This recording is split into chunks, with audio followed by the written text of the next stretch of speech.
Donc voilà un deuxième cep que j'ai repéré. Il y a tout un bras qui est mort. Il y a eu pas mal de coupes qui ont été faites précédemment.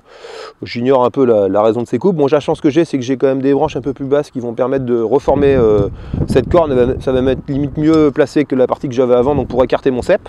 Bon, néanmoins, je vais quand même fendre cette partie pour essayer de voir si j'ai à nouveau une présence d'amadou, pour permettre que la maladie ne se développe pas sur l'autre bras qui est sain.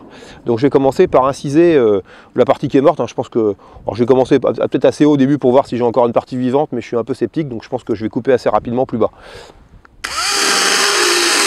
Hop, donc on voit toute la partie centrale est déjà bien morte, bien atteinte. On voit déjà des petites traces d'amadou, donc je pense qu'en fendant le bras un petit peu plus, je vais peut-être sûrement rapidement trouver ce que je recherche.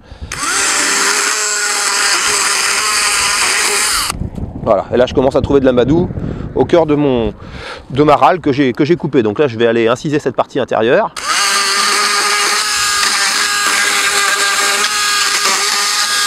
Et au fur et à mesure on descend en continuant à essayer de trouver l'amadou le plus loin possible où il y en a.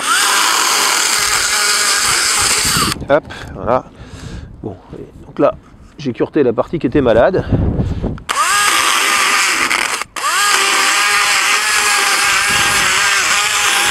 Hop, bon bah là j'ai plus trop de présence d'amadou, donc je pense que c'était vraiment focalisé sur cette partie là.